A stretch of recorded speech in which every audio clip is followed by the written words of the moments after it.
अनिल जी, आपका असेसमेंट क्या कह रहा है? ये मुकाबला कितना तगड़ा है? बीजेपी, मोदी किस रफ्तार से आगे जा रहे हैं और इंडिया गठबंधन या दूसरे जो क्षेत्रीय दल हैं उसके चुनावी रथ को रोकने में कितने सक्षम हो पा रहे हैं? अनम्यूट कर लीजिए। अनिल शर्मा जी से पूछ रहे हैं, मुझसे पूछ रहे हैं? अनिल त्यागी जी से। जी जी जी। मैं आपको ये बताऊं, देखिए कितनी संख्या आएगी कितनी नहीं आएगी ये बेईमानी है, और संख्या बल पे तो बहस पूरे 46 दिन होनी ही होनी है। उस पे बहस करने के बजाय ये जानना जरूरी है कि 2024 का जो चुनाव है उसमें आमूल चूल समूल परिवर्तन क्या है। आमूल नहीं, चूल लेकिन समूल लेकिन मेरे सवाल का जवाब तो दीजिए, आप बच नहीं सकते हैं आज। नहीं नहीं, मैं संख्या, मैं सुन तो लीजिए, आप मैं संख्या बल पे आऊंगा, आप सुन तो करने की लीजिए। कोशिश मत कीजिए। हाँ नहीं, बिल्कुल नहीं, जी बिल्कुल नहीं भगूंगा, आप चिंता नहीं जी करिए। जी। देखिए, ये जो एक पार्लियामेंट्री फॉर्म ऑफ डेमोक्रेसी से प्रेसिडेंशियल फॉर्म ऑफ डेमोक्रेसी का शिफ्ट हो रहा है, जिसमें ये कहा जा रहा है कि ये उम्मीदवार सारे बेईमानी हैं और सिर्फ कमल का निशान है और नरेंद्र मोदी है। ये एक भयावह चाल इस देश के साथ है, जो कॉन्स्टिट्यूशनल को धता बता करके आप एक पार्लियामेंट्री फॉर्म नॉर्म की गवर्नमेंट को ध्वस्त करना चाहते हैं। ये पहला लक्षण है। दूसरा लक्षण है जिसका जवाब आप मांग रहे थे, नरेंद्र मोदी चारों तरफ क्यों है? क्योंकि टीना फैक्टर है। मैं लगभग लगभग ऑलमोस्ट पिछला पूरे साल घूमा हूं पूरे देश में। वहां सब लोग ये सवाल करते हैं कि बाकी लोग म्यूट कर लें प्लीज। जी जी, मैं ये लोग सवाल करते हैं कि नरेंद्र मोदी के सामने कौन?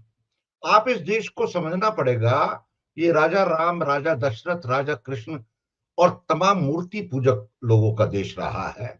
निराकार भाव यहां अभी तक नहीं आया है, इसलिए एक मूर्ति की जरूरत तो है। आप लिख लीजिए, ये राहुल गांधी ने जितना बड़ा काम किया पिछले 1-1.5 साल के अंदर, वो सब जीरो हो जाएगा अगर राहुल गांधी और उनके सलाहकार सिर्फ इस बात से डरे हुए हैं कि प्रॉक्सी से चलाएंगे तो ये चुनाव जीरो हो गया। लिख लीजिए आप मुझसे, ध्वस्त। तो इस चुनाव का कोई अर्थ नहीं रहेगा विपक्ष के लिए। राहुल गांधी को अपने आप को प्राइम मिनिस्टर का कैंडिडेट डिक्लेयर कर। मुकेश जी, आपका माइक बंद है। आप कह रहे हैं आज की तारीख में तो राहुल गांधी उम्मीदवार नहीं है प्रधानमंत्री पद के, तो आज विपक्ष जीरो पे खड़ा है। बिल्कुल जीरो पे खड़ा है, मैं आपको बता रहा हूं। कोई वोट नहीं देगा इनको।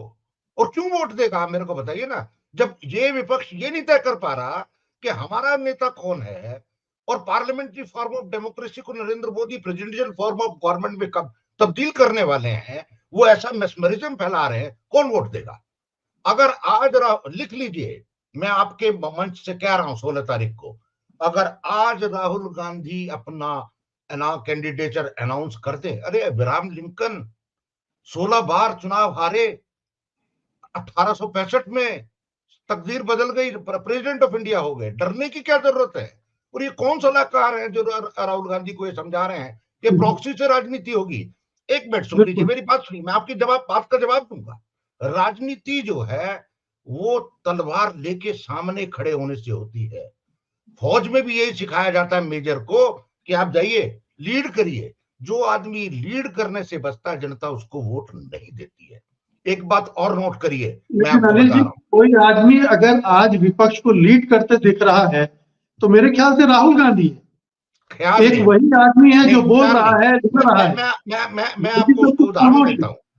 जी केजरीवाल ने जब चुनाव लड़ा, किसके सामने चुनाव लड़ा? शीला दीक्षित के सामने चुनाव लड़ा। शीला दीक्षित 41,000 वोट से हार गई। दिल्ली की जनता ने देखा कि शीला दीक्षित से लड़ने वाला एक आदमी है, लड़ रहा है।